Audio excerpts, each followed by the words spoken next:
It's 8:15 and I'm calling the Whatcom PUD #1 meeting to order. Please rise with me for the Pledge of Allegiance.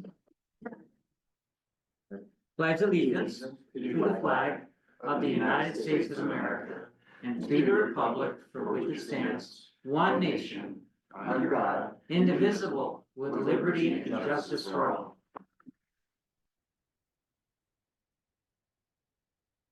So, let's go over the agenda. Any changes and modifications to the agenda?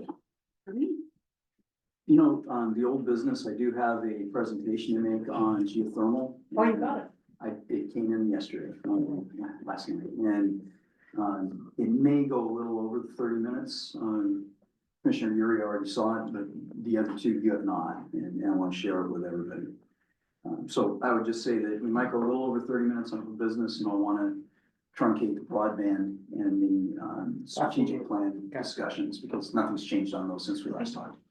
So just time management, we want to absolutely hard adjourn by 10:20 today. Yes.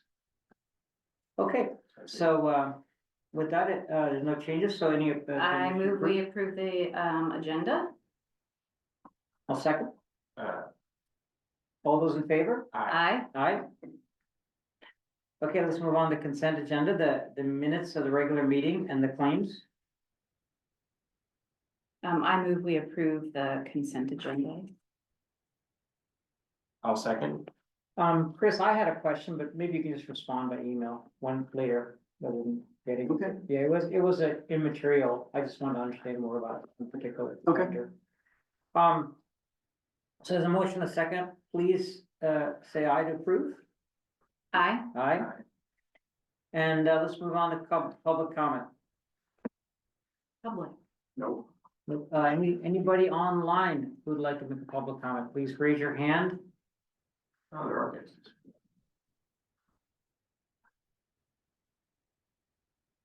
Oh, Rick Miracle's here. Hello, Rick. Hi, Rick. Hi, Rick.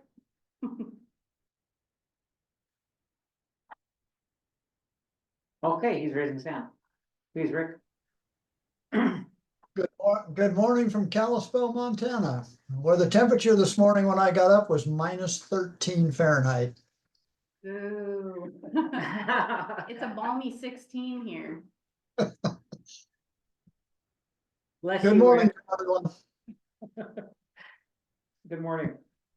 I don't know if there's anybody else. I don't see.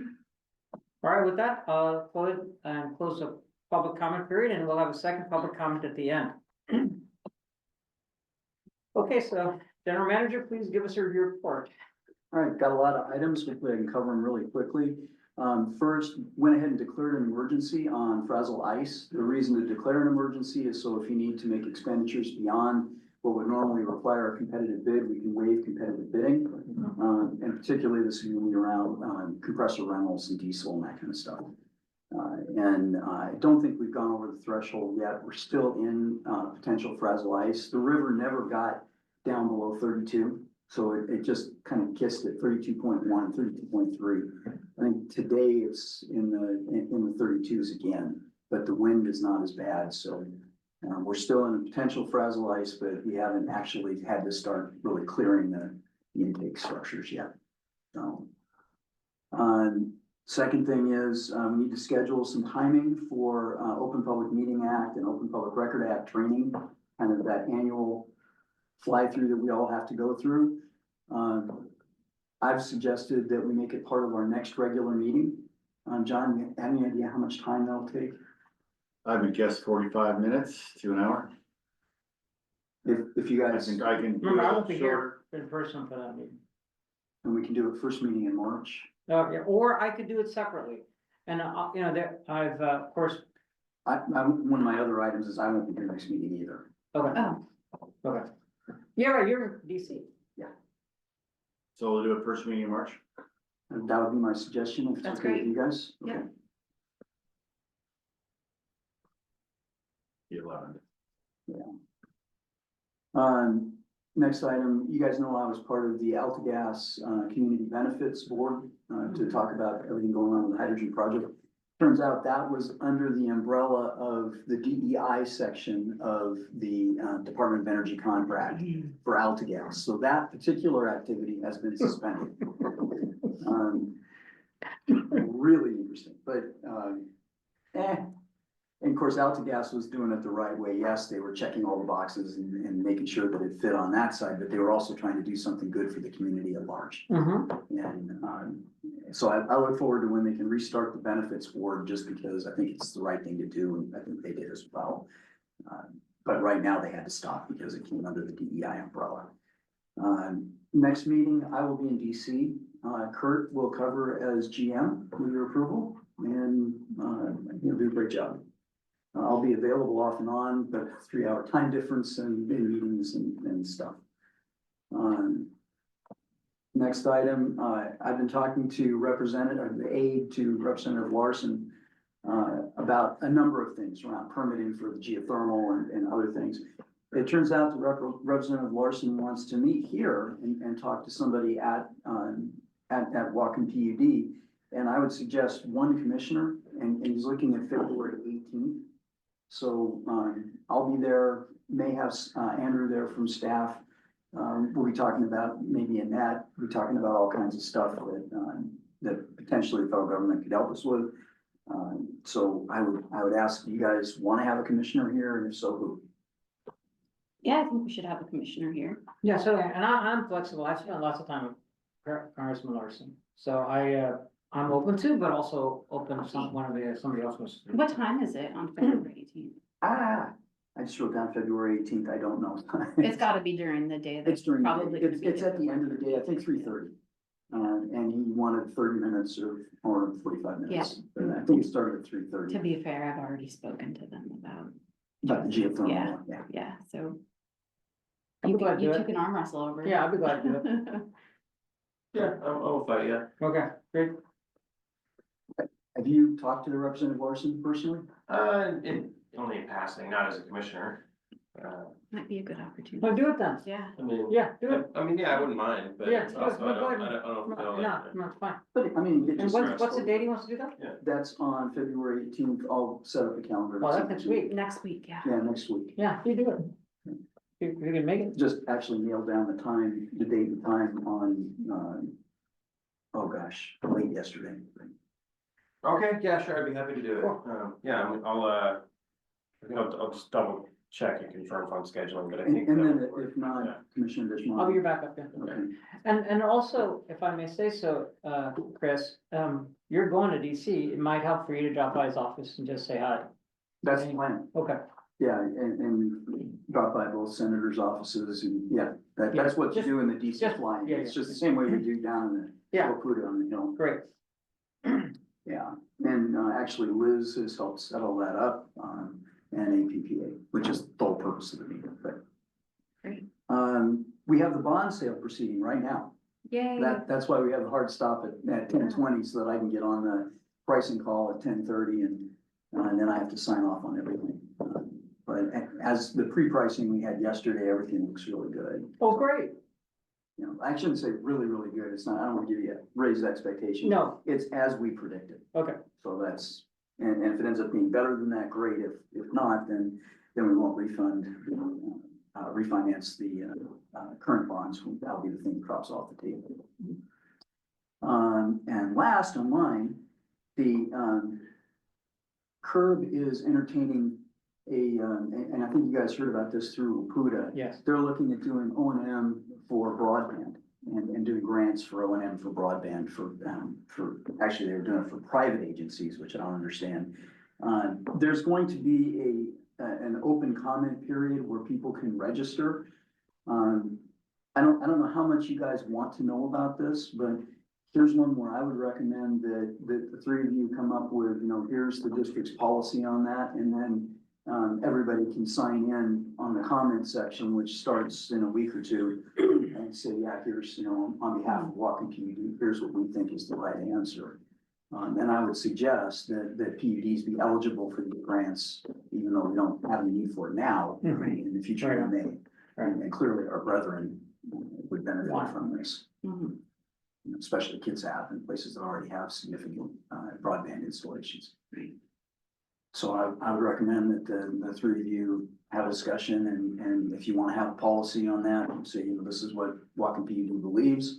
And then anybody who wants to, among the three of you, and I don't know, John and I, and maybe Andrew, we can sign in on the comments and say on behalf of Whatcom PUD, we think how to do And this. we want to do that today.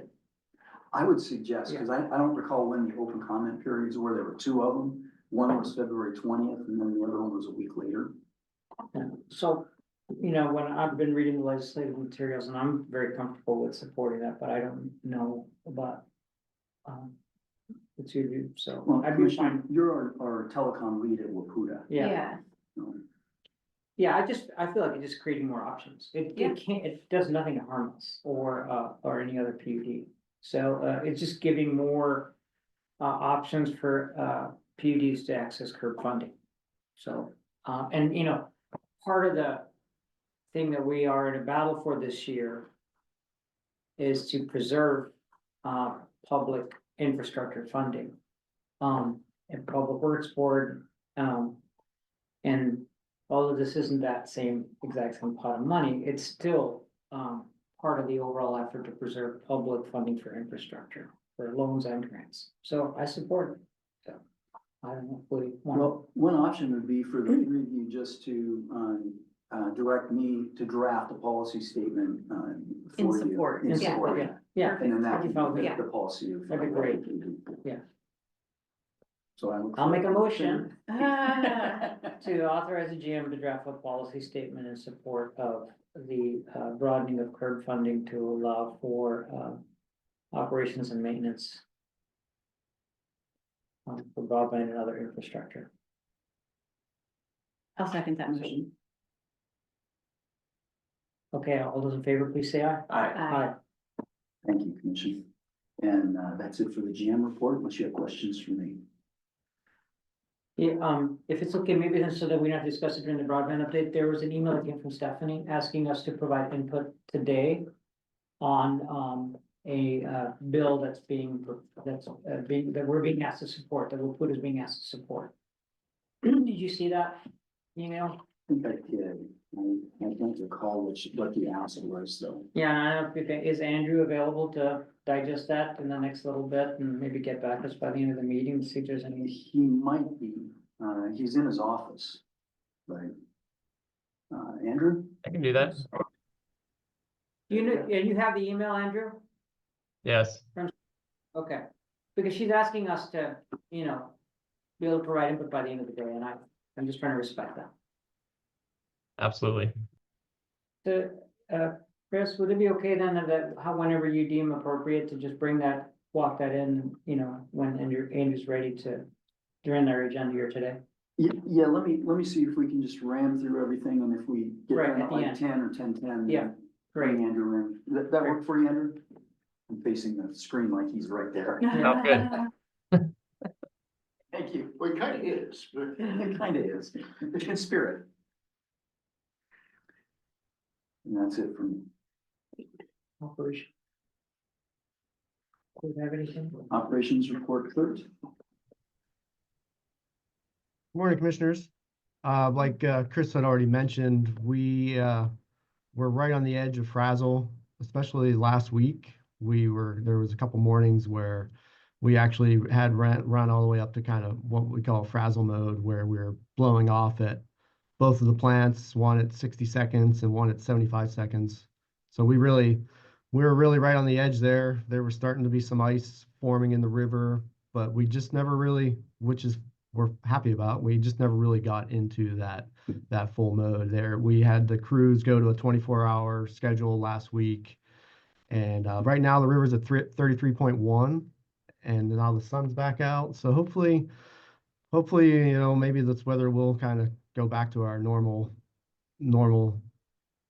program of rain and gray. But we never actually got there. So, but we did run compressors, and we did get the backup fuel cubes, to make sure that we were fully ready to get everything prepared. So, but I think that I don't want to jinx us in any way, but we're getting close close to the end of this weather system, so hopefully we get all the way through this. But we, like I said, we did go to 24 hours, and we did rent some extra equipment just to be fully prepared. Did you have any questions on Frazzle or any of our operations of how we go about any of that? I know it's cold. You hunker down. No questions from me. I guess not particular, yeah. Okay, so, two small items. One is not at this meeting, but in a future meeting. I would love to, hear, Chris, if there's anything that, would be helpful for our commission's understanding, how this issue of frazzle ice is informing our plant one redesign. Okay. Yeah. And I don't know how to bring that in, but, Well, I mean, and really, a short answer is that we have to design the intake so you can clear ice from it. That's, and it's an improvement over what we've done right now, basically. well, and what we've done in the past is a retrofit, almost jerry rig that's, Mhm. you know, but it works and nothing wrong with it. It's just, I don't think it was designed to begin with. Okay. Or if it was designed in to be jerry rigged. This one will be designed in from the start, although you may end up looking at it afterwards going, that looks jerry rigged, but it'll be up front. How is it that it wasn't designed to account for ice in the first place? Or just is it so? You know, it just appears to me that it was a retrofit system onto it. So I think that, I don't know what the design criteria was back then. Yeah, I think it was probably just flow Right. and that's, you know, and screening. I think the design criteria was flow, and it's really interesting talking to different engineers and operators from different locations in the country.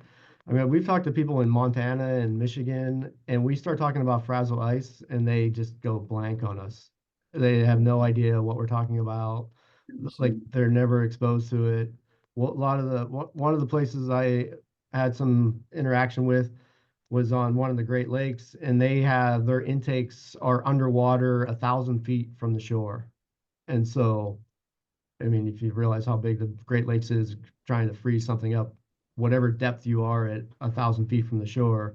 So it's really interesting how few other entities have even heard of frazzle ice.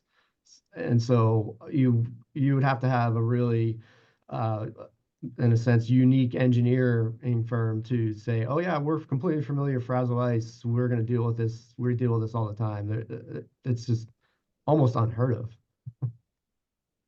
The film that I've seen on frazzle ice, there's actually a couple of places you can go on the internet and find, you know, film of it. And the one that's the best is from the Yosemite Valley. And it's the problems they have when you have flooding and frazzle ice.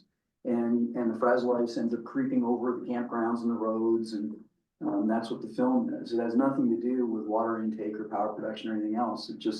It's a very rare event. It's kind of remarkable. I would love to give a student a project to do a cartoon to, illustrate our frazzle ice problem. Did you say you would like to see a cartoon of? Cartoon. Okay. Yeah. Give a student project, something like that. Sounded like Fraggle Rock. Fraggle Rock. Yeah. Yeah. Oh, Frazzle Rock. Frazzle Rock, okay. All right. And I do have a couple pictures. Can you see that large circular device on your Yeah. screen? So that's our vault being set down on that existing concrete pad that I showed you in the last meeting, and you can see how large that is. Why we had to do such a large footing for that.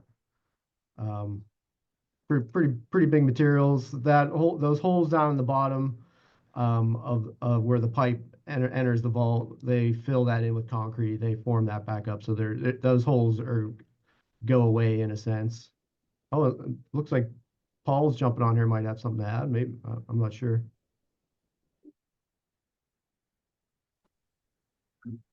Hello? Hey, Paul. Sorry, I didn't mean to bring my camera on right away. Sorry about that. But I just wanted to respond about the intake design, if you don't mind, Oh, okay. regarding frazzle ice. So when we redesigned the Plant One intake, in around 2003, we had never heard of frazzle ice. The screens on the intake were designed to prevent fish from getting sucked in. And so that's what essentially caused the frazzle ice problem for us, Right. Okay. because the screens have such tiny gaps to keep the fish out. And now the ice gets stuck and plugs them up. So that's all I have. That makes sense. Thanks for that historical perspective. All right, anything else from operations? Nope, that's all. Thanks, Kurt. Thank you, commissioners. Okay, All right. old business. So I'd like to start off first noting that nothing's changed on broadband since we submitted our last, since we submitted to BEAD, and on the strategic plan, I'm negotiating terms and conditions with our contractor. So we've had a little back and forth on that, and I should resolve that this week, and we'll get some stuff scheduled. I'd like to- Thanks for the answers to my question about, trying to fill in kind of a matrix of comparison, looking at all the, what everybody's submitted for Wacom kind of was helpful for me. John, adjudication. So the update is real simple. The courts ordered the issuance of the summons and the filing of the service of the petition. The college is doing all their printing. They're expecting the printing to be done by mid-March and expect the mailings to go out by the late March. Case standing committee continues to meet. We gave a report last week to the court. One of the questions we had was whether the court would be anticipating holding a standing water day, so we all can know when the motions would be occurring regularly, once a month or something. Particularly this preliminary phase where not much will be happening. The court's open to it. They don't have the court space. And so that's one of the things they're working through, is they can't designate a courtroom because they don't have the space in the courthouse. For the additional judge and additional work. And they're still working through the software systems so that people can understand what pleadings are filed. We do anticipate that there will be a docket sheet identifying what documents were submitted, published monthly at least, if not bi-weekly, and that documents will be available from another location, other source online. The docket sheet will be available at libraries in cities around the county. As well as- So that's how they're gonna solve that issue. They'll post them at libraries so people can drive. And in they hope see that them. if there is through the state archives office where you can access the documents, that you'll be able to go to the libraries and access documents at the library if someone doesn't have internet. Okay. But that's still a work in progress, but that's what they're trying to accomplish. Right. All right. Any questions on adjudication? No. Well, let's move on to geothermal. It is my great pleasure to bring this to you, and I hope I don't overwhelm you guys with lots of technical detail. I'm gonna try and not do that, even though it's incredibly tempting. Andrew, Commissioner Yuri, and I were the three representatives on a presentation from Hero, which is our contractor. That's Hot Rock Energy Recovery Organization, something like that. But they're the consultant that we've hired along with the NUCSAC to look at a geothermal project from a pre-feasibility study perspective on Mount Baker. And Andrew's going to share this with you when we're done here. Of course, obviously, we'll get this posted and then get you soft copies of it. It wasn't that big a file. I think it didn't choke anybody's email, but I wanted to run through this relatively quickly, not the way that the technical folks did. We spent about 90 minutes on it, and I really don't want to do that. Next slide. So this was just the agenda we went through. Next slide. So this was how they broke the report up, and you'll see as we go through why it was structured this way. Down in section 5, where it talks about recommendations and considerations, the important thing to remember is that we're requesting from the state a 6-month no-cost extension on the project for reporting purposes, and you'll see why. And I support that. And Senator Shoemake and Representative Rammel and a couple other people were there, and they made positive sounds with regards to that. So I think it's a real doable thing. Just as a reminder, the pre-feasibility report was due to be completed on or about June 1st. There's some additional work that we really want to have done that it's no cost. There's plenty of funding for it. That's not an issue. So basically requesting December 1st instead of June 1st. That's right. Maybe about December 31st. I forget the exact date, but next slide, please. All right, this was simply an overview of where Whatcom County is, which was kind of nice for some people, I guess. For us, it was a little bit overkill, but next slide. So the purpose was to look at two different things. And then within the second thing, there were two sub things. So the things were, do we have hydrothermal source available on Mount Baker? And the second thing was, do we have enhanced geothermal source available on Mount Baker? And if we had enhanced geothermal, do we have normal high temperature enhanced geothermal, or do we have ultra hot rock geothermal? And so that's what the pre-feasibility study looked at. And then, what was accessible and then where there was favorability. Next slide. So this was the matrix they used to help evaluate. And again, I'm not going to go into this too much, but you'll see the hydrothermal availability. Here's what they're looking for. And, in specific, they were looking for some hot water and a temperature gradient. And then there's a particular geochemistry that you look for, and that's the sodium, calcium, and magnesium geothermometry in there. And basically what that does is the dissolved amount of those compounds tells you how hot the rock was when the water went across it. So you get a really good idea of what the temperature was at depth. Now you don't know what depth, but if there's a certain amount of magnesium in there, that the water had to be 400 degrees Celsius to absorb that level of magnesium. I don't know if that's true or not. It's just a for instance. So that's why it's important to look at the Is chemistry. the quartz a similar thing? Mhm. So these are all like, if I can ask about the top left block there, these are all like leading indicators for hotness. Yes, and you find them in water that's flowed through those levels. So this is where you actually have an aquifer that exists. That's why it's hydrothermal.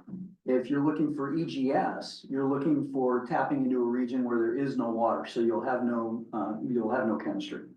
Okay. So that's kind of the other, when you look at the EGS favorability, that's the other side of it. So where you don't have water to tell you what's going on down underneath, what do you have? And there's all kinds of things that they've got around magnetic sensing and then there's some previous drilling that's been done and LiDAR, radar, ground penetrating radar. They've done all kinds of stuff around Mount Baker. And these guys were able to bring it all together and take a look at it. And we'll see some of this in great detail later on. But How do we know where the magma chamber is? How do you know where the magma chamber is? well, I guess you don't know until you drill into it. Right? Oh, Right? But you can get a really good idea. Todd, I'll just give you this whole thing. Don't worry, and it'll be on our website. I didn't want to bug you and make more work for you. No, I'll just hand this to you at the end. So you don't need to take notes if you want, but this is really a neat thing. So when you look at the down in the reservoir creation categories, the dilatational strain rate, for instance, that refers to what kind of slippage you could have in newly introduced cracks in a particular type of rock. And obviously if the slippage gets too large, then you're creating a fault that moves, which is not what you want. On the other hand, if it's too small, then the rock is really hard to crack. And you don't want that either. So these are all measures of things that you want to look for. And then obviously at the bottom, historic seismicity. Next slide.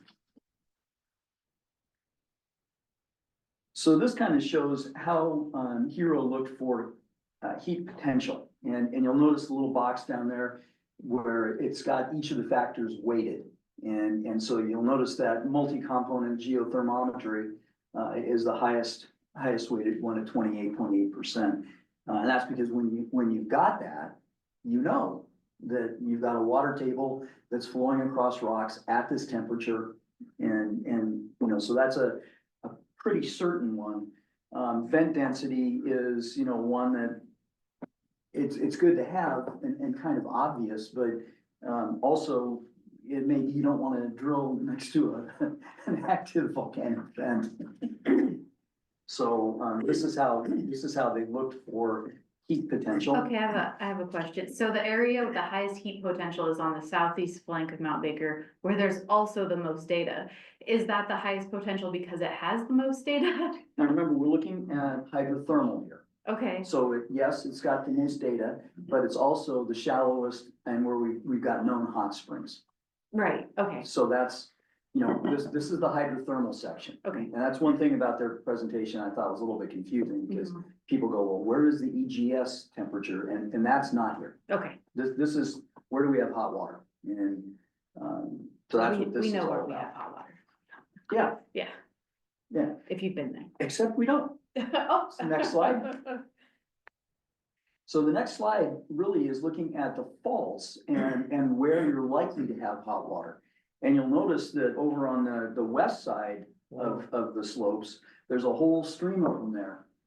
Where we think if we went and looked, you'd actually find some thermal water vents. Now, you might put your hand in it and conclude it's still cold, but it could be 10 degrees warmer than it would be without geothermal heating. And you would know by the chemistry.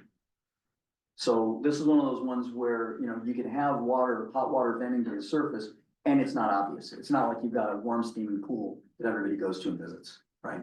It could just be a minor high temperature seep that goes into a larger stream, is immediately diluted and you never even know it's there.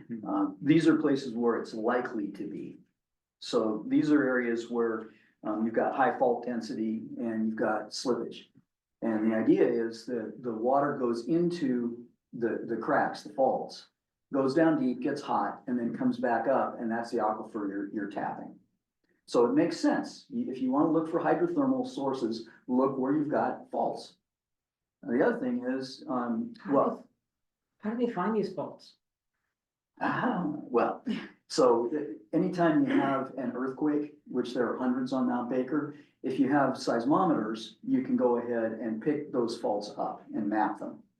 So it's like using sonar. Mhm. In fact, it's exactly like using sonar. And you get the reflected wave shape coming off and you can tell where you've got phase changes essentially, or a change in composition. That's along the fault lines. Part of what we It reflects want, back. yeah, and part of what we want to do, and again, the no cost extension is put some cheap seismometers up there and get some additional mapping, which makes perfect sense. So next slide. So this shows land that's accessible. The green squares there are all the lands that we have nominated. So you guys saw that in a prior commission meeting where we had a whole bunch, like 11 checks or something. That's what we were nominating. Some of these lands were renominated. Some are protected. Some have been nominated and nominees still hold it. Furbo, we think, for instance. And then you can see where we've got there's an existing small hydro plant up there, which I did not know about. And then that's the hot springs are right around where it says Kolmakulshin. It's just right around there. You mean, I've heard about that. There's a small lake and a small, right? Is it run of the river hydro plant? I don't know anything about it. I knew about the Nooksack Hydro. I did not know about this one. Mhm. So I'm I not heard sure about if it it. just sells directly to Puget, or I don't know what their arrangement is. Or if it's defunct. I mean, it could be that too. It's still got a FERC license, but it doesn't exist anymore. They were looking for someone. But it was news to me. So what this map really shows is what's been nominated and then what's not available. And some of the lands that we've nominated, it turns out are not available. So those will be modified and then the bidding will go out that way. And then it shows where the existing roads, high voltage lines, and obviously waterways are. So that's the purpose behind this map. Next slide. So this is what the hydrothermal availability looks like. And now, not surprisingly, up at the top of Mount Baker, you can get a lot of hot water. That area is completely off limits. So that's never a consideration.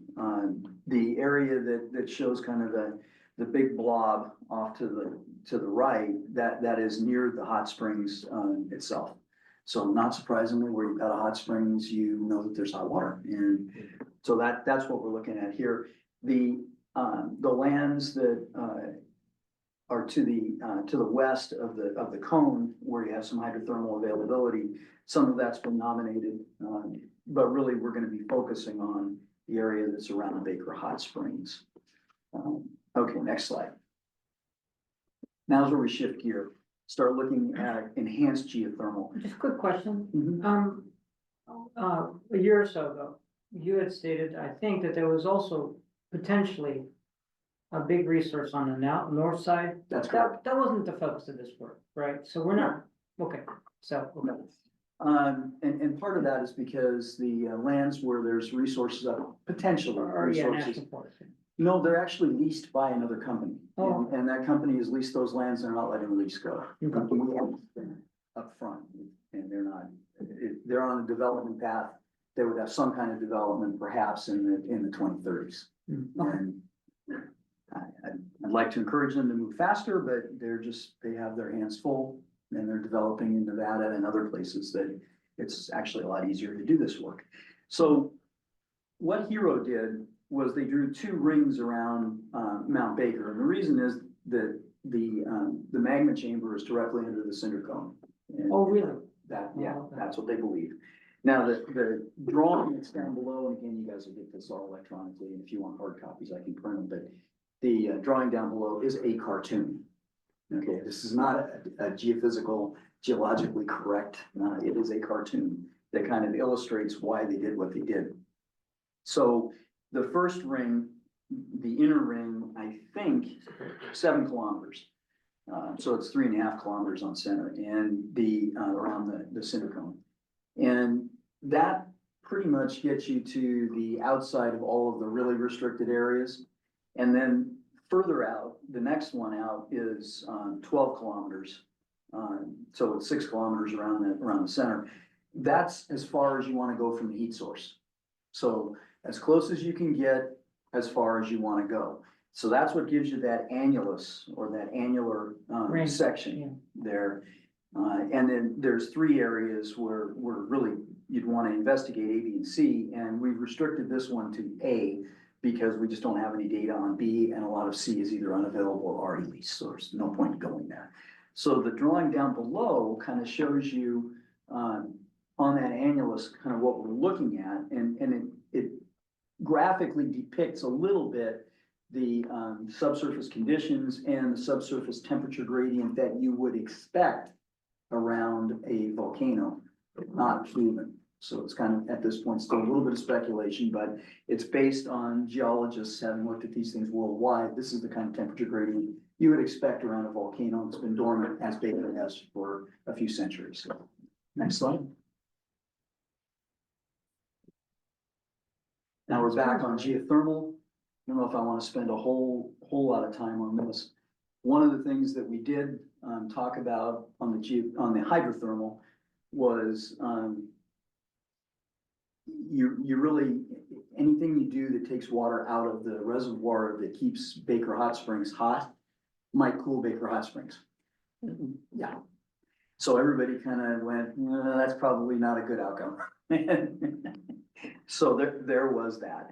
And then, what are your knowns? What are your unknowns? Of course, the unknowns at this point are a lot bigger than the knowns, but it was, okay, let's look at the overall geothermal. And so there's non-resource, there's challenges and unknowns, and then there's resource unknowns.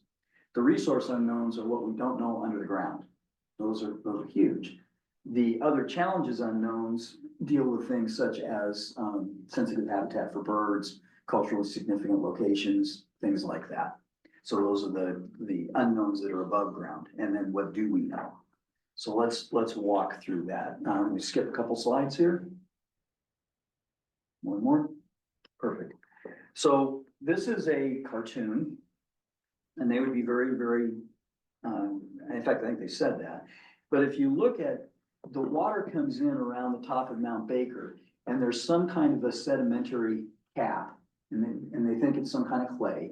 And it flows down, gets hot, and then that's where you find the Baker Hot Springs. This loop that goes from the top of Mount Baker all the way down to the magma chamber and back up probably doesn't exist. The water doesn't penetrate that deep. It just pretty much goes along the surface. Although, to be fair, and they'll tell you, we don't know. Nobody's gone down that deep to find out if there's any water. But the chances of that actually happening are very, very low. So what you'd want to do with enhanced geothermal is to mimic what would happen if water went in and went down into the hot rock and then came up to the surface. And what is that depth that we're looking at of that, the U of that curve? So there's a whole bunch of drawings later on that get Okay. right to that. Okay. The other thing to notice is on this, there's a magnetic anomaly that's right up on they show it on the upper right drawing. So it's that blue versus pink. Those are actually magnetic field measurements, and the polarity reverses right there. And that's some fairly clear evidence of a fault line. Not surprising, that's the one that's right on the north end of Baker Hot Springs. So it's very likely that the water infiltrates the fault and then surfaces at the south end of the fault, and you see it as Baker Hot Springs. So, that's kind of they think they found that little surface set of arrows there. That's what appears to be reflected there. Now, the geologists wouldn't make that statement definitively because they're scientists, and you've got a fairly low probability of it. As a non-scientist, I can look at it and say, look, you got a fault right there. Hot Springs is at the bottom end of it. Bada bing, bada boom. I don't need a whole lot of proof. There you are. The geologists would never say that. So anyway, that's the kind of They thing. didn't say bada bing, bada boom, the last definition? I don't think no, they would not. They would refuse steadfastly. They'd look You at don't you recall that? stone faced. Oh, This is a much different presentation than what the geologists. yours, Chris. It's Oh, gosh. Maybe if they were from Jersey. Maybe. There you are. All right. Next slide, please. So in 1983, a small well was drilled near Baker Hot Springs, and that's that black line that you see up above. And it got 100 degrees per kilometer of depth on its profile. The thing I would really urge you to think about when you look at this is that it only went down about 150 meters. So it didn't go very deep. What happened was they punched into the hot aquifer. And as soon as they got that, the temperature readings went, and so that's what you're seeing here. It would probably drop off as you went deeper. Because the curve is starting to go down, and which means hotter, faster, right? No, actually hotter, slower. Oh, okay. Yeah, the flatter the curve. So if you went from 0 to 100 and went up to 60, then Oh, right, okay. you'd be somewhere around 600 degrees per kilometer. So the flatter the curve, the higher the temperature The gradient. bottom's the temperature, sorry. Yeah. So that's what you look at here. The red line is the somewhat deeper well that was drilled, and that's the test well that was 2017 or 2018. And they actually, it got, so let me back up a second. For hydrothermal, when you hit 100 degrees per kilometer, jackpot. That's commercial grade at that point. You can actually make power off of it from a hydrothermal perspective. For enhanced geothermal, you don't care so much about that because you're going to go a lot deeper anyway. So as long as you're between 30 and 80, you're good. So that the one drilling that they did that went a little bit deeper, it went down 450 or so meters. That was the one, and it said it was in 2019. There it is. And they went 455 meters, which, if my math is correct, is about 1,450 feet or so. So a deeper well, but not really deep. But what it showed was that you had some, if you went down to 1,000, you'd be at over 105 C, so you'd have boiling water. And you're in power production mode at that point. Next slide. So now we get into the fun stuff. So what they did was they went and took a look at the north, so it's the N prime axis, that's kind of the north-south axis. And then the M axis is M prime. So what they did was they wanted to go through the hot springs and go north from our test, so that TCH is where the test well was drilled originally. And then the Baker Hot Springs is the one up north. So one axis goes through the test well up through Baker Hot Springs. The other axis goes from the test well up through the cinder cone. So that's why they chose these as cut planes. And then the idea was, okay, what's under it? Well, this shows all the known types of regolith and stone, essentially, that's underground in those areas at certain depths. So this is the beginning of the technical analysis of what could be there. And it's really interesting. I would have thought, being that near a volcano, that it's all, pumice and, and it's not. It turns out that the volcano punches up through an existing layer of geology and then overlayers it. So, it actually conceals what's really there. And the layer of stuff from the volcano itself can be relatively shallow, depending on where you look. And so that was the purpose of this type of mapping. So to explain what each of these is and how deep it is and all that, we need to put a geologist in here. Just suffice to say that they found lots of different stuff. Next slide, please. So based on that, now you're looking at the N prime. So this is looking from the well towards the Baker Hot Springs. And so specifically, here's the test well that was 1,400 feet. And here's the 150, 200 foot well that they drilled near the hot springs. So that's how that axis was defined. And here's what they found underground.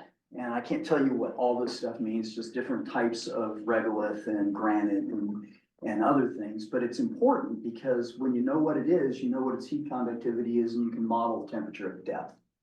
So this is looking on that one particular axis. Next slide. And I'm sorry, what was those two colored blobs? Andrew, Yeah. so there are different types of rock. Okay, thank you. Yeah, remember, you're looking away from the cinder cone. This is the north-south axis Okay. that goes parallel up there. If you go down to the next slide, that's the axis that goes from the deep drilled well into what they believe the direction of the magma chamber. And the reason that this is important is it turns out, and you can see where they've got faults that have been mapped.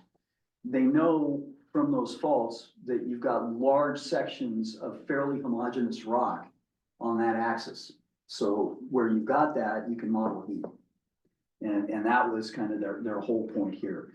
And you'll also notice where the well was drilled was fairly close to the homogeneous rock that heads back towards the magma chamber. And Commissioner, you asked how deep the magma chamber was. The top of it is a little bit over 2 kilometers below sea level. So the peak there, you're looking at 3 kilometers more or less above sea level. So it's about 5 kilometers down to the top of the magma chamber. So that's what this looks like. And there's another magma chamber. I had no idea. It's apparently old and decrepit. There was another cinder cone that was nearby, and that's that yellow thing. So the recent shallow one is shown in red there. All right, next slide. And here's the money slide. Well, actually, there's a series of them here. So when you model the temperature on it, this gives you an idea. And you'll notice the band for the 200 to 300 gets shallower as you go up the mountain, and it gets deeper as you go away from the mountain. Well, that's what you'd expect. Right. And by the time you get out here, that temperature band is 20 or more kilometers deep, which is why we can't just drill anywhere. You gotta go, we just don't, humans haven't figured out how to drill that deep yet. Maybe we never will. My bet is on us. We'll probably figure it out, but we don't know how to do it today. So looking at it, they've been able to model where they think the where they think the target bands are, how deep they are. So you're looking at down 2 to 3 kilometers, maybe a little bit more, maybe verging on 4 kilometers for very hot. 300 degrees C, the actual critical point of water, I think, is 343. And that's where it loses surface viscosity and it ends up with a high enthalpy. You get lots and lots of energy out of it. So right below that 300 line would be, if you wanted a really big power plant, that's where you'd want to go. And this shows underneath our well, which is the test well was 455 meters. That's a little red tick at the top there. So what this shows is that you've got an EGS target down there between the 200 and 300 degrees C line that appears to be approachable from a drilling depth perspective with existing technology. That's good news. What is that depth? It's about 3 to 4 kilometers deep. Oh, okay. Yeah, a little more, but But if we do 5, we might get into that supercritical. we might, but then you're on the edge of what we can physically do. The other part of it is that I've talked about depth. There's 2 parts to drilling. First is how deep can you go? And we're on the edge of what humans can do at this point. The other is how hot you can go, because drilling techniques, right. drilling heads, casings, grout, all that kind of stuff, works at certain relatively low temperatures. When you get into high temperatures, if you're an oil driller and you're getting high temperatures, you stop drilling. You don't want it, because there's not gonna be any oil there, there's not gonna be any gas, there's not gonna be anything. And your drill head is gonna melt. And So they never focused on dealing with they heat. have not. So this is the technological breakthrough. It's not how deep you go, it's how hot you go deep. And they're now working through that in Newberry Springs and a few other places. And Fervo looks like they've got it, like they actually have a 5 megawatt plant in production, or they were drilling in that temperature regime in Nevada. So it worked. It's in production today. It's actually making power. So any questions on this? So there's a resource based on this slide. We think. Yeah. So what this slide tells us is there's a reason to drill a deep hole. If this Find out. slide, I guess maybe the way to put it, if this slide is correct, there's the resource. Yeah, and what you gotta do is verify this slide's right or it's not. Mhm. And Yeah. the way to do that is drill a hole. Right, okay. Next slide. As I said, there's gonna be a couple of these money slides. So there's a couple of different depths. You can go into that shallower depth, and 115 to 170, you can make power on it, but it's gonna be a relatively small amount. The hotter the water, the more energy you can pull out of it. And so that's why you wanna go a little bit deeper and why the EGS target is where it is. Next slide.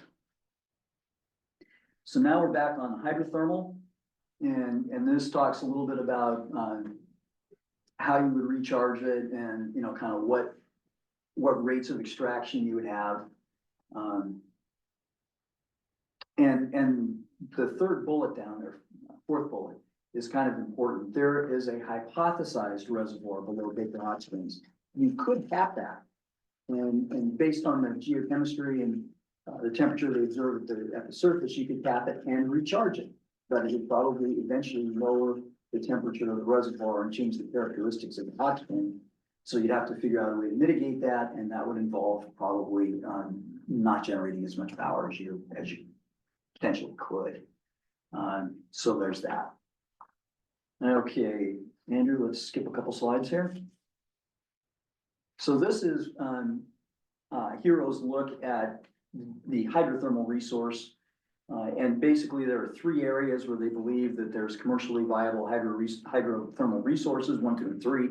1 and 2 are outside the scope of this study because they're not available lands. 3 is the Baker Hot Springs. Next slide.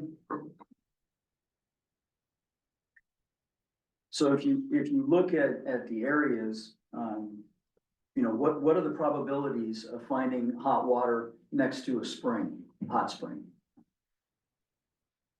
Pretty darn high, right? So that's that diamond that you see up there at 0.9. So there's 90% chance of finding hot water next to a hot spring. This is so scientific. And then, so they've done some analysis and they've taken a look at how big the area would have to be. And that's in square kilometers, that's area 3. And then how much power you could get out of it. And that's again, area 3. And, you know, the deeper you go, the more power you get out of it, but the lower the likelihood of actually finding the reservoir. So this is looking for an existing reservoir. So they've got a 90% chance of being able to get 1.6 megawatts out of the hot springs. Now, 1.6 megawatts, back of the napkin, too small to mess with. It would never pay off. If you start looking at 20 to 50 megawatts, yeah, it may be commercially viable, but it's also in that range where it'll probably cool off the hot springs. So you'd have to mitigate it somehow. And again, that would probably make it not viable. Next slide. Back on the EGS potential. And when you look at this, it's, you know, how big is it and how hot do you think it is at depth? And the conceptual model that they put together down in area A, if you look at it at 3 kilometers, about 160 degrees, at 5 kilometers depth, it's about 280 according to their model. And so that's what you would want to go ahead and take a look at. Next slide. This is a actual well drilling that Fervo has done, and they are now getting actual power out of. So just to give you an idea, they're down, 2 kilometers. It's in Nevada, and they've gone into a hot area, and they're actually getting power out. Now, it's not a huge amount of power that they're getting out of this particular, it was a test. They didn't know if they can make the drill bits work and do directional boring and put casings in and do the grout. I think they've got it all licked. They've got 3 wells shown in this drawing. One is the one that's straight up and down is a test well. And so that's just used to monitor the conditions of the fractured area. My understanding is that between the 2 lines where it's horizontal down there, that's where the fracturing has been done, is in that area between the 2. And so the water is injected cold, it flows through the fracture, and then it comes back up hot. And this is an area where it's hot, dry rock to begin with, and they've solved the permeability issues. I don't think that I've seen anything published on how much the actual water losses in the reservoir are. I'm assuming they're non-zero. And the estimates for this kind of thing have been between 10 and 20%. So you do need some water to create the reservoir, and then the reservoir loses a little bit of water over time, where it just leaches out of the fracked area and into the surrounding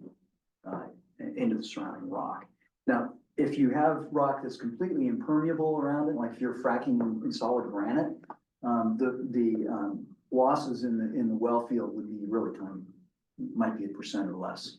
And again, we don't know for sure what's down underneath Mount Baker, so But it could be granite. it could be granite. Yeah. There's a lot of granite around here, so it could be, in which case, yeah, that would be great. Okay, slide. Getting close to the end here, So guys. the hardness of the rock isn't the challenge, it's the temperature. It's all of that. It's the hardness, it's the temperature, and it's what's in the rock. For instance, if something nasty is in the rock, like lots and lots of arsenic or something really corrosive, and you're bringing that up, then that would change what you can do for heat exchangers, pumps, the casing itself. Okay.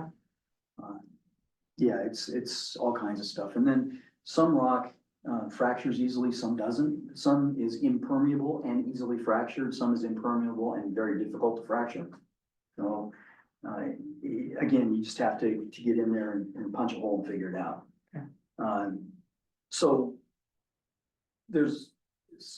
this was the end of phase 1 of the study. Phase 2 and 3 are around, of the pre-feasibility study, are around figuring out the induced seismicity and other really important issues, and then finding out from what can we observe from the surface that tells us something about the thermal distribution under Mount Baker. And it turns out not a lot has been done. There's been some satellite stuff done around that, but so what these guys are talking about, I'm not sure how much. So next slide. So this kind of goes through all the things that have been done and gives you a hint of what might be done. But they're talking about adding some, go to the next slide, microseismic array. So adding seismometers up there. It turns out there's only 2 on the mountain, which surprised the daylights out of me. I would have figured, mountain near a volcano near a residential metropolitan center would be a little bit better monitored, it's not. YOLO. Yeah. So anyway, if you have a Did bunch you of. say YOLO? Yeah. If you have a bunch of seismometers up there, you can start looking at all these micro faults and getting a lot more detailed fault and rock type mapping.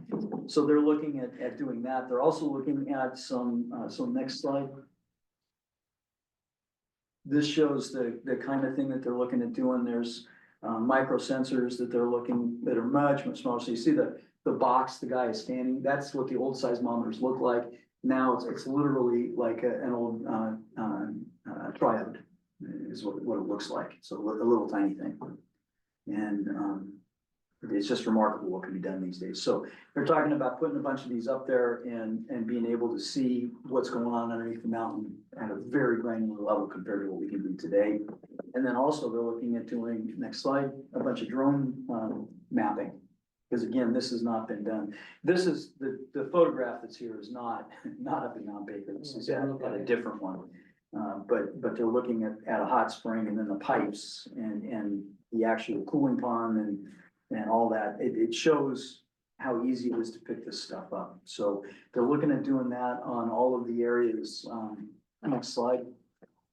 You look at Wells Creek and the Baker Hot Springs area. Those are the two areas that they're interested in doing. We think, yeah, okay, we should look up on the north side. Some of that stuff is available and nominated by us.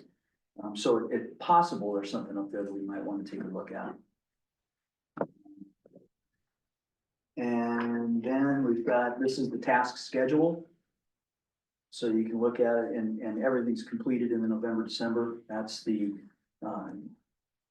microseismic array deployment monitoring and analysis. So they're gonna install those things right away as soon as they get the permits, which will probably be April, and then get 6 months of data on them. And then that'll lead them into the induced seismicity analysis. That was one of the key things that we asked them to do was, what's the likelihood of us going up and fracking on the side of a volcano and causing problems? Mhm. Yeah. Good question. Yeah. I'd like to know. Yeah, I mean, to be blunt, that is the question. And if we're gonna awaken the sleeping giant, we're done. We don't wanna go there. Go zero. On the other hand, if you take a look at it and it's like, well, it's actually not gonna do much of anything, according to the best information we've got, then that's the green light to go to the next step in the study. Not necessarily to do anything, but to continue looking. So that's it. And then next slide. This kind of covers all of the things left that are kind of in flight. No matter if this pre-feasibility comes back and says, yeah, you should do a feasibility study, maybe drill a hole. What's left to do? And then clearly part of it is to get control of the site and have to be leased. And the lease has to go through auctions. We're not sure when that's gonna happen, but we're hoping this year. That was the latest that we've got. And then once you've got control of the site, you need to do further monitoring on the seismic side and then actually get permits and drill some wells. The cost of these wells, when I was first reading about this 18 months ago, they were $3 million a well. I inflated it to 5 million. They're between 10 and 20 million a well now. Yeah, so clearly both us and the Nooksack had the same reaction John just had. And for us to be able to do this, we're gonna need some help, whether it's from the state or the federal government. And so we're gonna be looking at that. I'm not gonna be asking you guys to approve a $20 million expenditure for a test well and make them up dry. I mean, isn't geothermal the only sort of alternative energy source that the federal government is embracing right now?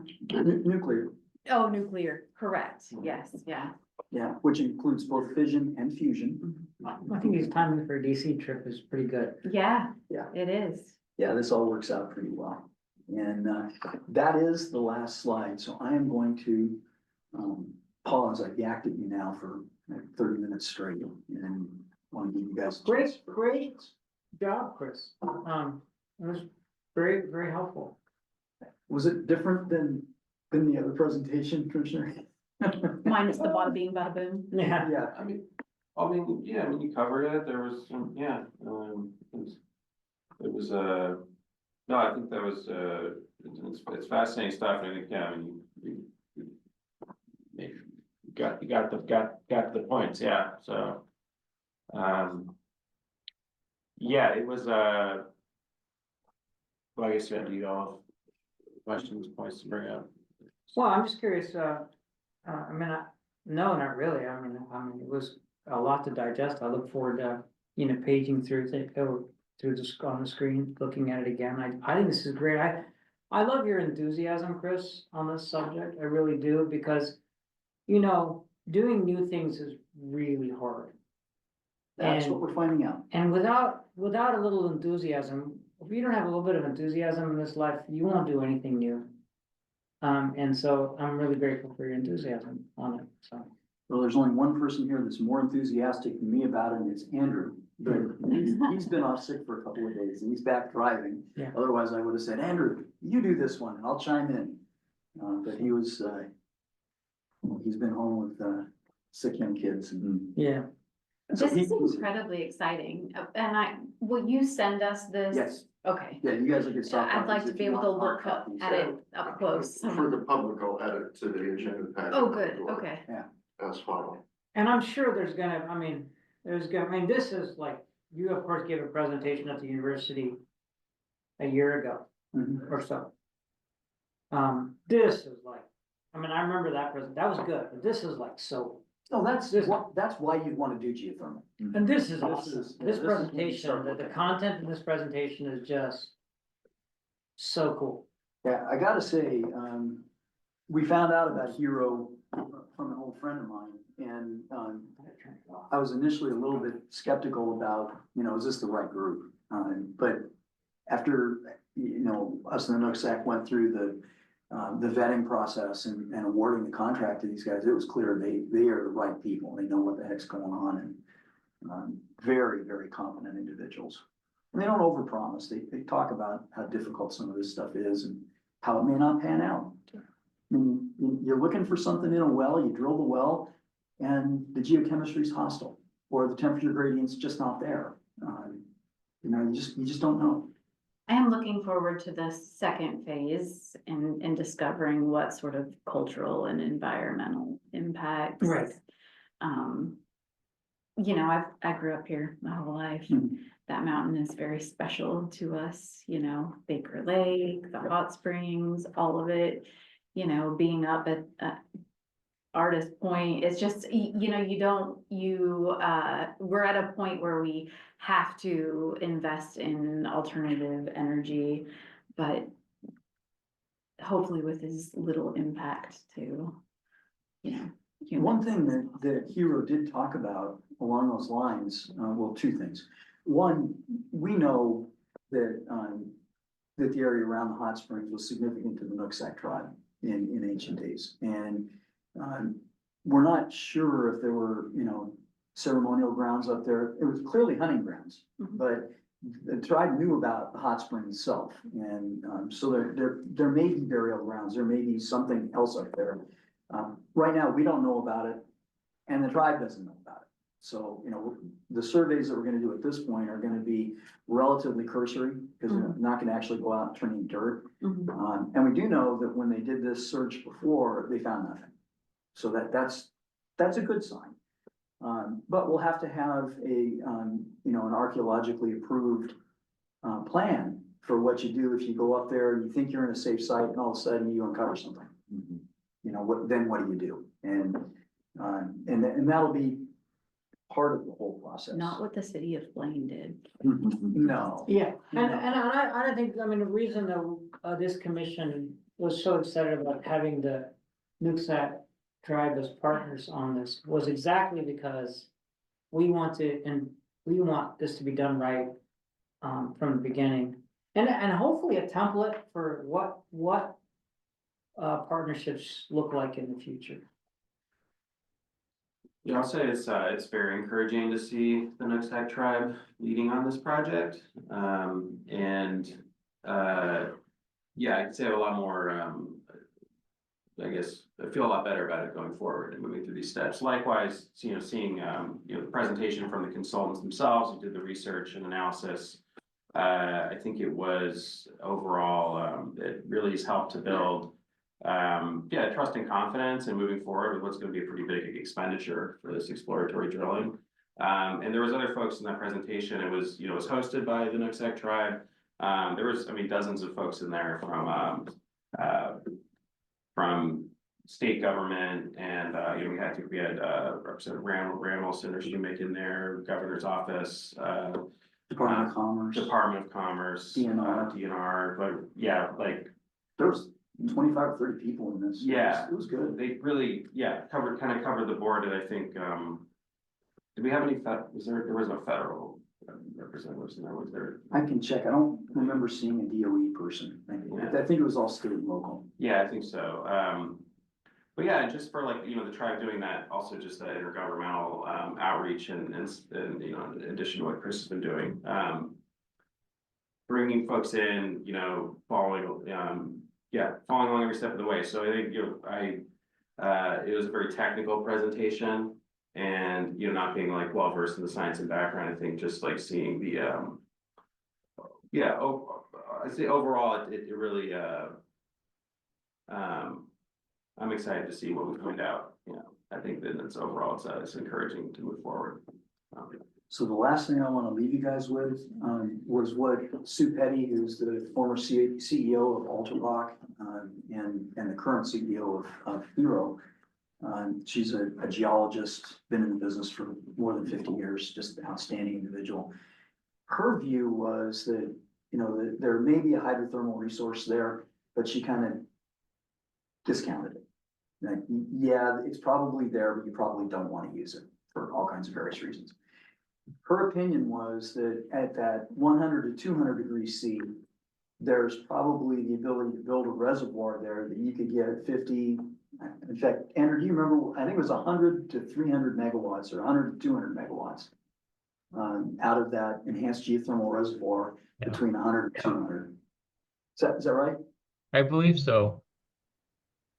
And then if you go into the deeper layer that's hotter, and you could build a reservoir down there that they had some numbers that were upwards of 600 megawatts. So, I've thrown out the number of 1,000 megawatts, a gigawatt of power, and turns out, hand grenades and horseshoes, I was close. It wasn't not that far off. It wasn't like I was saying a gigawatt and they were saying, no, 10 megawatts, it wasn't like 3-4 orders of magnitude. So when you look at it, what they were recommending was, it's possible that the temperature stuff isn't quite at prime time. So you may not want to go deep, but you could build a plant and have two different operating temperatures. Have the lower temperature that you build out first, while the technology matures for the higher, deeper temperature, and the higher temperature, deeper wells. And then you build that while your first one is already in production. And so you end up with 800 megawatts or more up there. And the other thing that she pointed out was that the well field itself could be very, very compact, and that you drill directionally, you drill out. I mean, you saw in that one drawing from Fervo where they actually went 90 degrees and went 3/4 of a mile. You can go, you punch straight down and then you angle off. And you can get a very large well field underneath for a very small footprint on top. So it was you're gonna have an industrial facility. It's gonna be a power plant.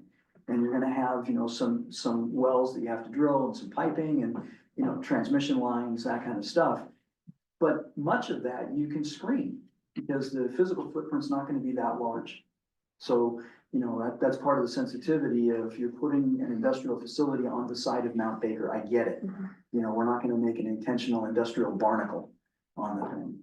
And you can screen that away. The transmission line, not so much, but the plant itself, you can do a lot with. So that was kind of her parting thoughts on the thing.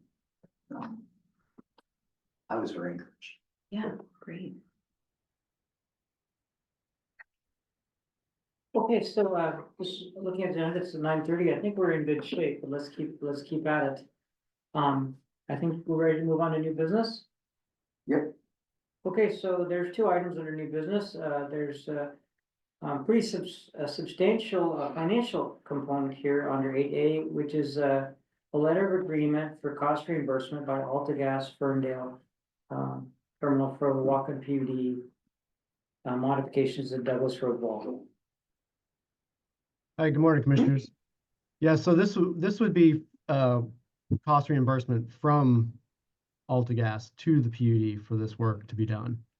So they're at the south end of the intertie at the west end of Douglas Road is where we have our vault that splits off providing water to the Petrogas terminal and the Alcoa plant. And this vault is very old. There's a lot of deterioration of the existing valve, and to the point where we're nervous about even touching the valve. So, and the reason that this is so crucial is especially with the shutting down of the Alcoa plant. And they have a demolition crew, they have a skeleton crew. So if there's a leak, there's a chance that they're going to lose millions, thousands of gallons of water without anyone even knowing about it, first of all.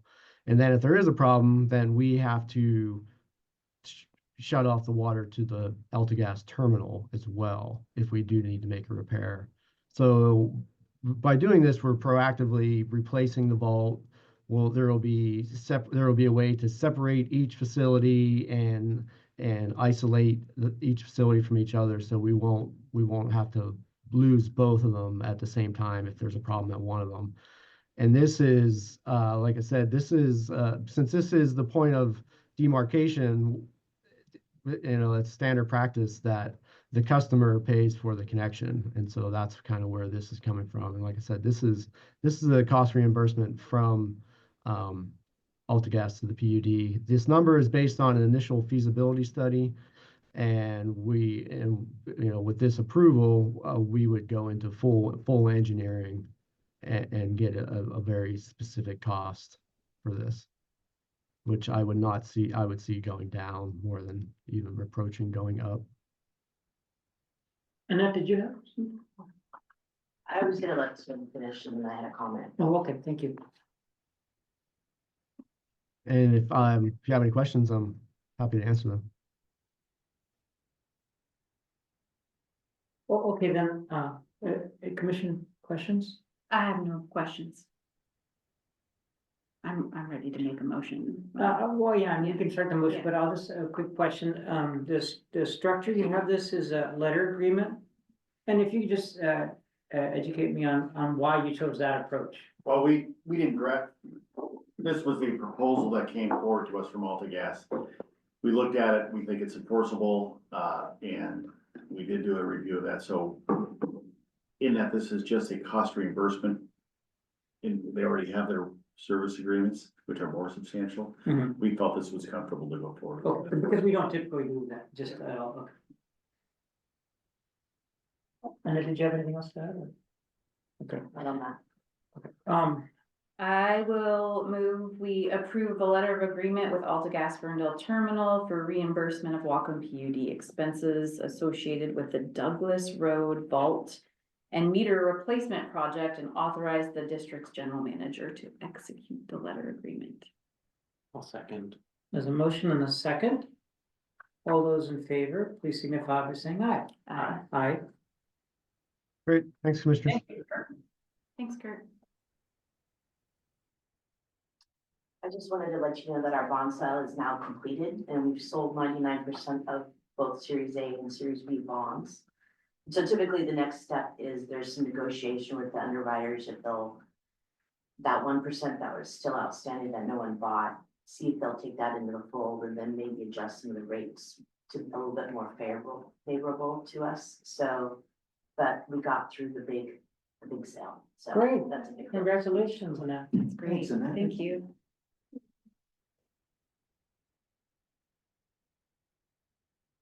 Ready for me?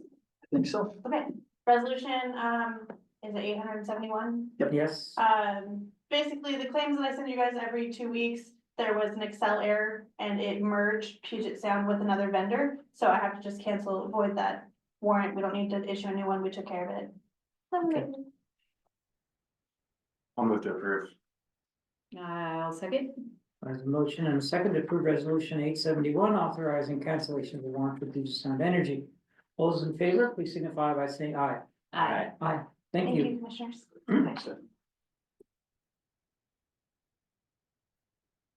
Okay, well, let's move on to commissioner reports.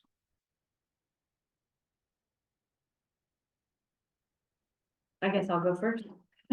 I don't have much to report. I was planning on attending in person the WAPUDA meetings, but I just am not able to get away from my full-time job right now to do that. So I will be attending online. I should be able to go to all of my scheduled meetings.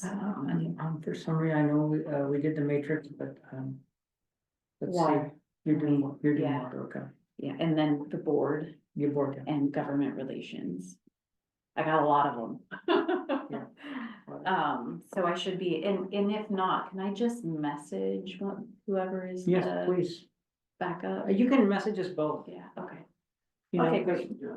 I mean, when we're talking, I think we've agreed, right, when it comes to covering meetings, we don't need to worry about quorum rules. Okay, just a, hey, can you cover that for me? Yeah. Great. Just remember, don't discuss business between the two of you. If it's Sure. like, I can't make it, Yeah. you cover, Yeah, that's Yeah. fine. got Yeah. it. fine. Yeah, Yeah. Yeah, okay, that's just procedural, we're not Yeah. talking business. Yeah, okay. that's not a problem. And then, well, I think there'll be another meeting between, but February 27th is the YRA one meeting. Okay. Is that on? Didn't get canceled? Not yet. So hopeful. Okay. And that's it for me. Commissioner Yuri. Sure, yeah, just to. Trying to get straight on this, so there has been public notice, right, that we're all attending WAPUDA's meetings. We don't historically. We don't need to do that, or like. We dipped our Just toe in curious this about 2 how that years works. ago. Maybe we'll take the 45 minutes right now. But I mean, WAPUDA posts that or something. Yes.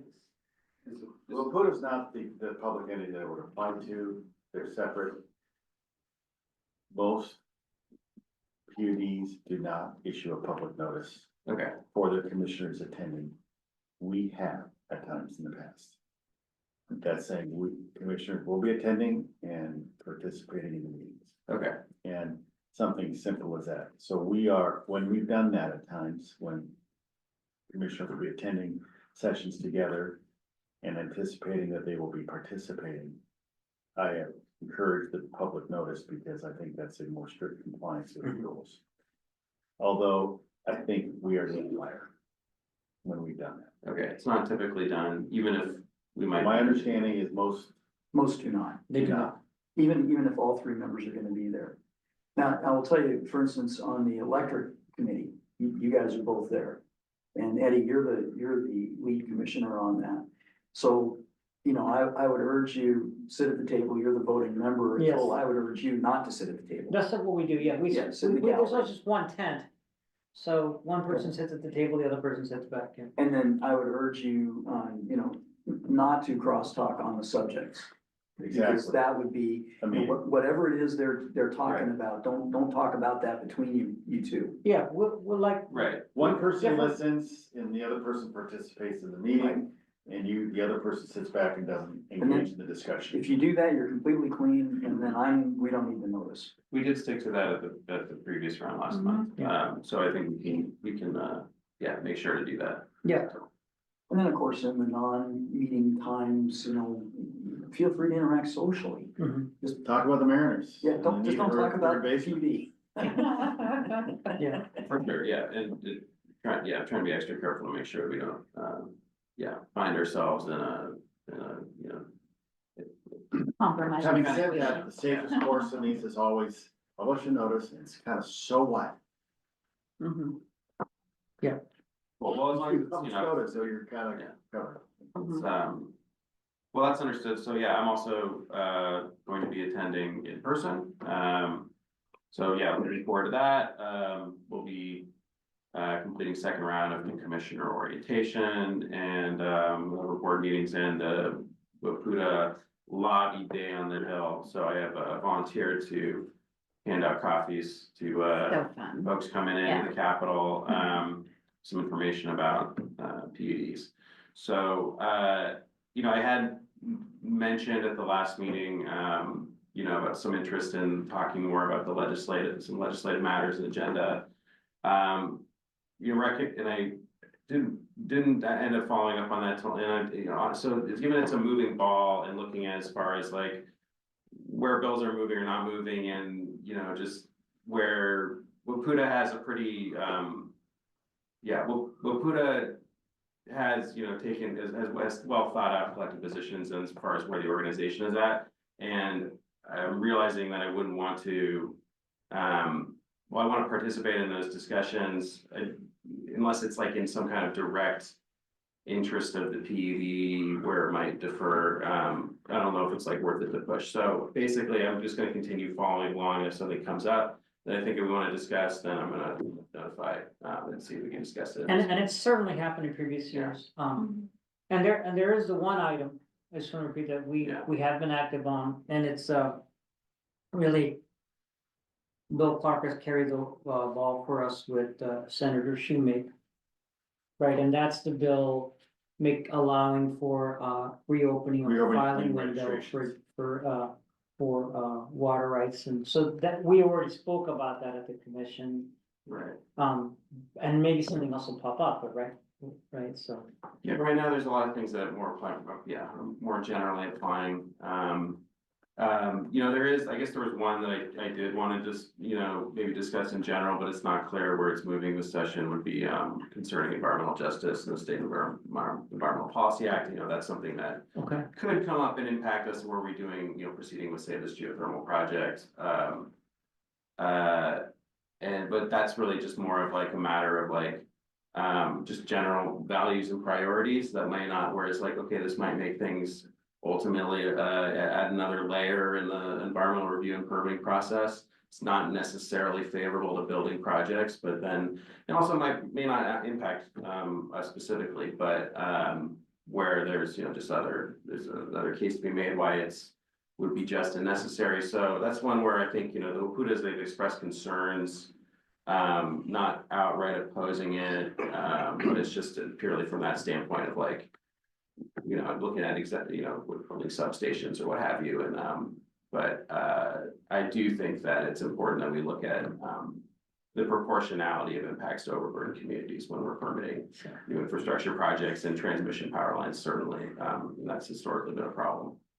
So that's just any thoughts on that if it comes up, just even when I'm talking in passing to Wapuda staff, just be good to know where folks feel about that. Yeah, I mean, I agree wholeheartedly with what you're saying. And you know, I think that the fact that it occurs to me, this two things. One is the geothermal project, and the second is the AltaGas project. In both cases, like it's a wise thing to be inclusive upfront, and, you know, call it DEI or don't call it DEI, but it's just the right thing to do. It doesn't really matter to me what you call it. And so, you know, you know, we're operating in the state of Washington, a very DEI friendly state. And so whether we, you know, for this purpose of the federal government call it that or not, it doesn't really matter to me. But really, yeah, we need to have inclusive permitting approach. We ain't gonna get anything done without. There's no question. We ain't gonna get anything without. We're not getting anything done with it. The time it takes to permit a transmission line in Washington and Oregon is in excess of 25 years at this point. Adding more to that process doesn't make it quicker. And I would just urge the commissioners, when you look at this, it's so difficult to get anything built. The last transmission line that's been permitted was 23 years in permitting. That's the Hermiston line. And they got another hang up about a month ago, and it's on hold again. So 23 years ain't counting just to get it permitted. And it's critical for reliability in Portland. It's the line that keeps Portland's lights on. And just, yes, I get it. We need to be engaged with our community, but just be careful what you wish for, because you might get it. What are the hangups on that line? What are the issues? Well, initially it was the Umatilla and a few other tribes. So they were able to reroute around that. Well, you reroute around that, onto private land. And then you've got all the private landowners, and then I think at the very tail end of it now, there is a related line that, takes 5 acres of a 5,000 acre park that's actually already owned by Portland General Electric and, cuts down some trees, about 300 trees, and that's the latest one that is just killing it. But, you know, you're 23 years in and counting. And there's always a reason, and it's always a great reason, and all of that, and you can't build anything. So just be aware, and it's just I agree, it feels like the right thing to do to take care of all of these interests, but to satisfy every interest means you build nothing. And it's a fair point, and I guess, I mean, I'm glad you getting like even more on the subject. It's a question of, for what we're like, what's the actual solution, right? What's the actual solution to being able to build necessary infrastructure in a timely manner? And I mean, it's a matter of great discussion. So there's this other bill, that's been proposed by, some members of our delegation sponsoring, so it's, you know, it's taking a stab at trying to address this problem of, where it's really, what I see is like in conflict is the autonomy of local jurisdictions and property owners, and governments to have a say in what gets built. And I think in many ways that's a strength of our American system, that folks who understand the place around them have you know, that there's a process before things happen, and that impacts are really considered. And that if something has adverse impacts, yeah, that does create a layer of difficulty in that. The question is, so what's the way around that? So there's this bill that's, you know, seeking to create a new office within the Department of Commerce to just work in liaison and work directly in problem solving and working through issues that can come up around permitting things like transmission or energy storage systems, like have recently been gotten just groundswells of opposition in Skagit County. And I have a pathway. Sure, but just again and again, it's this pattern of seeing of, you know, they go through a process, whether it's through local or through its FSEC, and then once, you know, we're years in and millions of dollars in, suddenly the public, you know, turns out at this public hearing, you know, this certain point and just, you know, starts organizing the local elected officials, you know, like I think the solution is looking ahead. Like you have to look ahead and plan for these things, and a lot of these things can be solved through like actually thoughtful, comprehensive planning, zoning by the local government, so that we're anticipating before an actual project arises. And there's been a lot of efforts by the state to do that around the hydrogen hub, even at the county level. There's a planned ordinance around geothermal, right? Other just kind of, you know, new energy projects. We're going to be doing an ordinance. County's going to be doing an ordinance on expanding transmission capacities. Like these are all the things that need to be done, but there's a lot of counties, cities around the state that aren't necessarily working in the same way. Could there be a central office to do that? And it was notable that the reaction to this bill from PUD is not, I guess the knee jerk at least is no way, we don't need more, we don't want more government, or it has concerns and skepticism around like, will this help? And I think that's rightful to be like, it's hard to know when you're creating a new thing, will it help? But what I'm just seeing is really not actually seeing a clear cohesive solution to the problem. Because I don't believe that try to remove, like just removing regulatory barriers ultimately do that. I think it might actually be the contrary.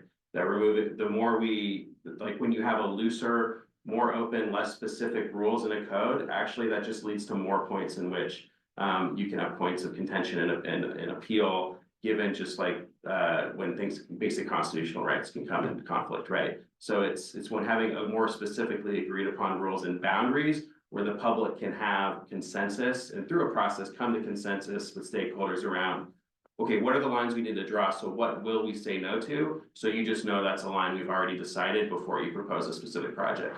Where are things zoned? What are those conditions that need to be met? And then when the project is planned accordingly, it's going to have an easier time getting through permitting. And that's definitely, I mean, so we need to do that for all kinds of new energy systems that are now, we can see are going to be, you know, there will be projects, they haven't happened yet.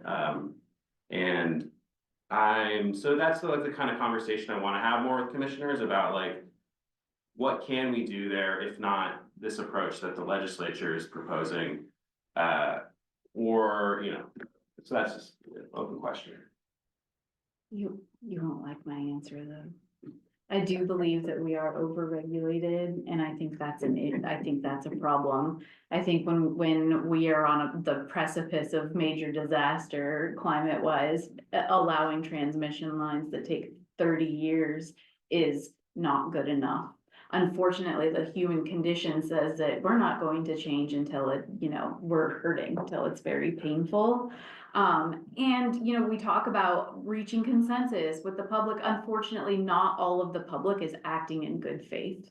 There are members of the public that are, throwing hands because they want a piece of the pie, because, they don't want it in their backyard, because, I mean, millions of reasons, but we're here on the brink of disaster, and we're looking for more ways to take longer. And it's frustrating, and I've got a 14-year-old kid I'd like to see grow old, I just feel like, we need to move these things faster. And and you guys aren't gonna like this, but reaching consensus in all areas isn't gonna make anything faster. So it's certainly a fruitful topic, and I won't, I like to contribute, and because of the time constraints, I'm going to, just acknowledge that, that there's a lot of, insightful comments that were made in this conversation, and I appreciate, and I look forward to discussing this further. So, my comments, commissioner comments are short. I'm going to the PUD conference as well. Eddie and I are carpooling down this evening, and then I'm taking the train back on Thursday. No chit chatting about business, y'all. We got plenty to chit You guys get it. we got plenty to chit chat about that, nothing to do with the PUD. So the yeah, so I appreciate the conversation. And just as an FYI, I've been involved in the city's continued broadband discussion. It's really totally left the building as far as relevance to the PUD. I do keep Chris up to date on the details of that. And I'm very open to, getting input and on the subject based of his substantial expertise. And then also I'm going to continue with attending the conservation district meetings. Luckily they're on Mondays, so they kind of just overlap with my check-in with the GM. So I'm not specifically asking for names for that because they're on Mondays anyway. So that's my my update. I totally hope that we can have spaces where we talk about. We need to talk about this. Yeah. And but let's think about how to do that. It may be after the legislative session, because we're not going to be able to impact anything during the legislative session on probably this year. Right, yeah, it's moving fast. It's maybe something we want to do in advance of the next round more. And to some extent, it involves other commissions too, Right. because we can't do it alone. Well, yes, that's just it. It's something I'm just looking forward to discussing more with other commissions and getting to the bottom of, because it's there's a lot of challenges. Yeah. But as far as everything, I think we're being asked to support generally. There was a few other like non-controversial bills. I didn't know if we needed to discuss to get green light on. No, I think what happens is that the staff will put up, try to avoid driving a vote of committees.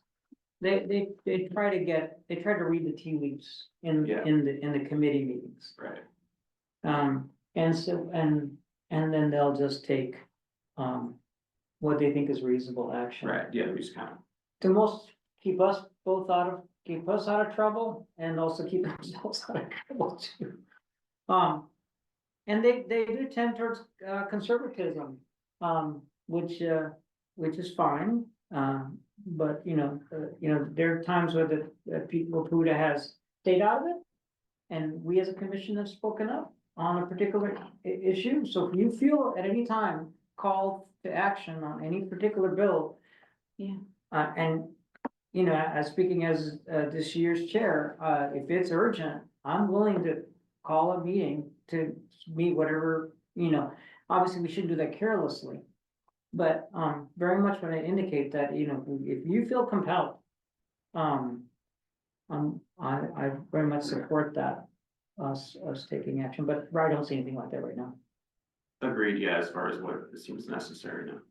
Okay, let's move on. Just an observation. The way WPUDA is set up, if you don't object to what they say, goes through. Yeah. And that's kind of the key. If there's something that the three of you want to do as a policy statement, you're perfectly empowered to say, you know, general manager, write a letter to Senator Schumate on this topic, And we've done it. phrased this way. Yeah. And then I bring it back and you guys all sign it and we ship it off. And So- we've done it yeah. several times. Yep, Yeah. so we have a direct voice from this commission, when it's appropriate. A lot of times, you wanna, you know, let's say you hit 80% agreement with WPUDA, that may be good enough because they've got a bigger voice than we do. They do. And if they get most of it covered and we're okay with And it, it's in our interest for them to have that powerful voice. Yep. And we don't want to bicker with them in general, because when it's time, they show up for us. Mhm. Um, then they really have. and they really have. See that? I just keeping attention to time. Sure. So, You wanted Andrew to come in and talk about, yeah, that's what I was. Oh, yeah. Right. Yeah. I was gonna say, it seems like a timely spot for that concerning Yeah. Yeah. discussion. Yeah, Andrew, are you available? Yes, I'm here. Morning. So I believe this was related to Senate Bill 5671, which is Senator Hansen's bill. Yes. So I'll just kind of give you the Cliff Notes version, but it's essentially about eligibility change at the Public Works Board broadband program. To recap the note here, the bill would restrict the program's grants and loans to public entities only, so local governments, tribes, nonprofits. So it would change or eliminate eligibility for limited liability broadband corporations and incorporated businesses and partnerships. From WPUDA, public broadband stakeholders are a bit cautious about the bill just because efforts are underway to secure the $320 million in BEAD matching funds. And kind of the next steps are that the bill is scheduled for a hearing in the Senate Environment, Energy and Technology Committee this tomorrow at 8 a.m. And then, of course, WPUDA will discuss more at the Thursday telecom committee meeting. So that's kind of the nuts and bolts of the Senate Bill 5671. Just as a reminder, the broadband program is subject to appropriation. It does not currently have any funding available. That's the Public Works Board funding. And of course, there's several bills in progress this session, so we're not really sure how this particular bill will interact or maybe present conflicting conflicts or potential conflicts. That's what I know about it. What was Stephanie asking? Was she asking us to log in on pro or con individually? No. Or just a way into them? she just wanted any feedback if Correct. we had it. And we, what are we saying here? No It sounds like- feedback, Sounds like we're generally in favor of that. generally in approach. favor of that. Is it? Yes, I would say. I'm genuinely here. Yeah, I really don't want, Could you just send her a quick email? I can, on behalf of Welcome. Thank you for doing that. I just was trying to be responsive. Yep. Okay, can we move on to public comment? Is there any public comment? Yeah. Please. Thank you, commissioners. My name is Todd Lagestein. I'm here as a private citizen. I want to say kudos to moving forward on the geothermal. What a great report, and I really appreciate that. I mean, that's sincerely, Chris. I know I've been a little questioning in the past. But I also think it's important to take a hard look on such a serious topic. So a couple of things I wanted to bring up. First of all, thank you for including induced seismicity. I know that's really important. I think one of the notes in stunt work and movie work, which I did a little bit, they call them notes. They aren't negative, they aren't positive, they're notes. So some of the notes I would point on induced seismicity are, first, I hope that we won't look at it in a vacuum, meaning we will look at the interconnectivity of the potential induced seismicity to impact outside of just Mount Baker, right? The Cascadia subduction zone. Plate tectonics is actually a pretty new science. It's actually newer than I think even nuclear in that regard, especially with new discoveries. So I would ask you to make sure that any induced seismicity has the potential outlook of that going forward. Two, I think it's important when you look at risk management to set your risk tolerances before you get the results. Meaning, what is your acceptable level of risk before you get the results? So you can't justify it up or down. What is your acceptable level of induced seismicity for this project going forward? So you don't fall into some cost fallacy or justifying acceptable risk.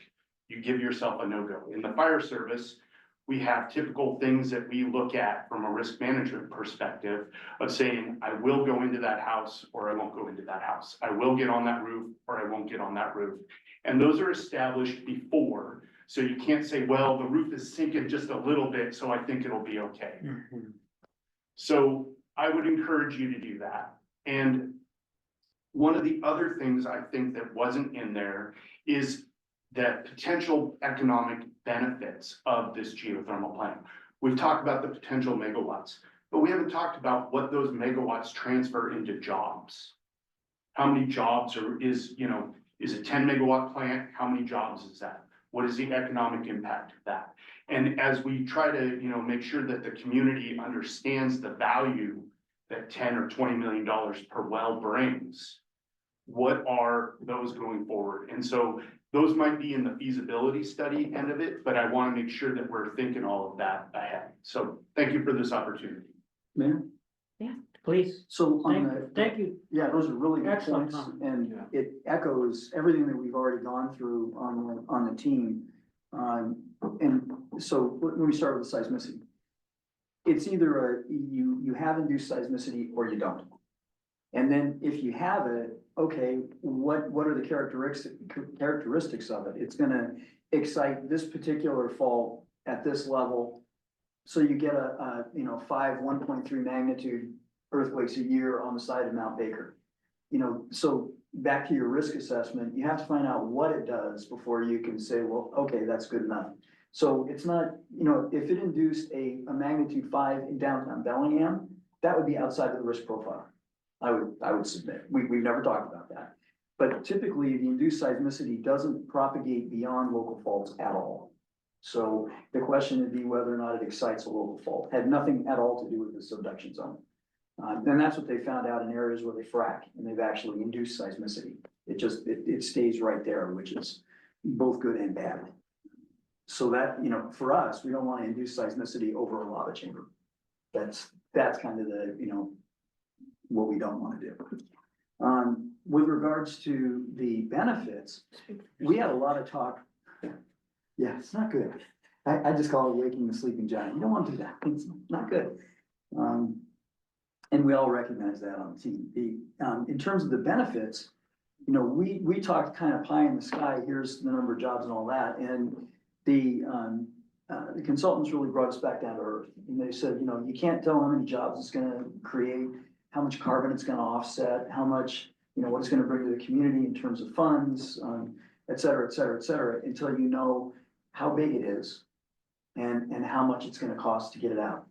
Because if the economics don't work at all, then it benefits zero and you just don't do it. So the pre-feasibility was all about figuring out, aside from the seismicity issue, what do you need to study to determine whether or not the overall project makes sense. And that's what we're trying to wrap up now, and then that'll go into the feasibility study if as it appears, it looks like it's good. Hope that helps. I don't know. Thank you. Okay.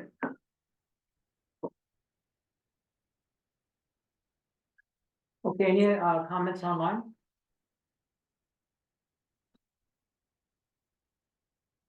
Okay, Isn't so it nice that we give so much time to public comment?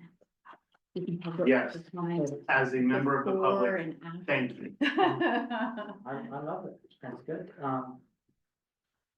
Okay, so if there's no further comment, we'll close the public comment period. There's no executive session. And I just would like to check if there's anything else for the good of the order, since we have a few minutes. Nothing from I me. have nothing further. Have fun, huh? Yeah. Thank you. Thank you. All right, we'll call the meeting to close. Thank you all. At 10:05 a.m.